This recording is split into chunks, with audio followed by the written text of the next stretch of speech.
როგორც ჩანს, თარიღები ერევა ვიღაცას. პროტესტი დაიწყო 2024 წლის 26 ოქტომბერს, როდესაც რადიკალურმა ოპოზიციამ და რამდენიმე ელჩმა გაიგეს, რომ ქართულ ხალხთან დამარცხდნენ. აღნიშნული განცხადება საქართველოს პარლამენტის თავმჯდომარემ გააკეთა და გაკვირვება ვერ დამალა თუ რატომ იკლებენ დღეებს. შალვა პაპუაშვილმა ჟურნალისტებთან საუბრისას განაცხადა, რომ 2024 წლის 27 ივნისს ბრიუსელმა გაწევრიანების საკითხებზე ცალმხრივად შეწყვიტა დიალოგი საქართველოს ხელისუფლებასთან და ის, რაც შეჩერდა 2024 წლის ივნისში, ვერ შეჩერდებოდა 2024 წლის ნოემბერში.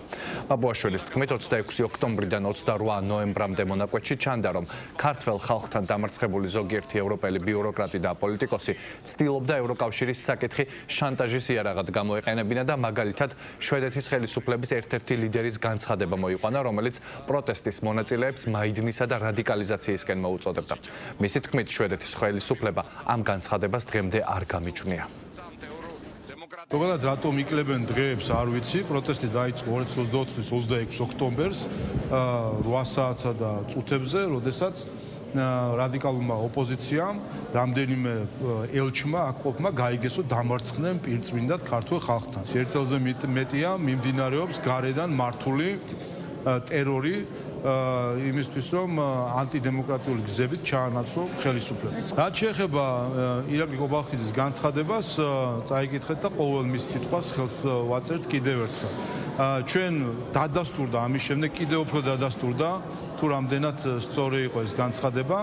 2024 წლის 27 ივნისს ბრიუსელმა იმისთვის, რომ გავლენა მოეხდინა საქართველოს არჩევნებზე, ცალმხრივად შეწყვიტა დიალოგი საქართველოს ხელისუფლებასთან გაწევრიანების საკითხებს და ეს აღიარა ცოტა ხნის წინ წერილობით მათ შორის საელჩომ. ასე რომ ის რაც შეჩერდა 2024 წლის ივნისში, ვერ შეჩერდებოდა 2024 წლის ნოემბერში. ეს ერთი. მეორე, რაც ითქვა მაშინ და რაც ჩანდა 26 ოქტომბრიდან 28 ნოემბრამდე მონაკვეთში, ჩანდა, რომ ქართულ ხალხთან დამარცხებული ზოგიერთი ევროპელი ბიუროკრატი და პოლიტიკოსი ცდილობდა, რომ ევროკავშირის საკითხი გამოეყენებინა შანტაჟის იარაღად ქართველი ხალხის წინააღმდეგ.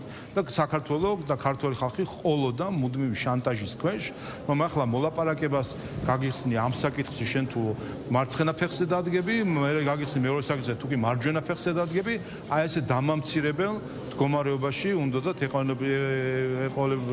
დაიყენებინათ ქართველი ხალხი და ამიტომაც ითქვა, რომ საქართველოს ხელისუფლება აცხადებდა სრულ მზაობას და ამოიღეთ ციტატა და ნახეთ რაზე იყო საუბარი 28 ნოემბრის განცხადებაში, რომ საქართველოს ხელისუფლება გააგრძელებს ქვეყნის მომზადებას ევროკავშირის წევრობისთვის და არაერთხელ გვითქვამს, რომ საქართველოს იქნება 2030 წელს ყველაზე მომზადებული ევროკავშირის წევრობისთვის და ეს კვლავ ასეც რჩება, რომ ჩვენ ყველაფერს გავაკეთებთ, თუმცა ჩვენ მათხოვრობას ბრიუსელის ბიუროკრატიას არ დაუწყებთ. დღეს ვნახე შვედეთის საგარეო საქმეთა მინისტრის განცხადება და ერთი სიტყვითაც კი არ გამიჯნიან შვედეთის ხელისუფლების წარმომადგენლებს, რომელიც აქ მაიდნისკენ მოუწოდებდა ხალხს.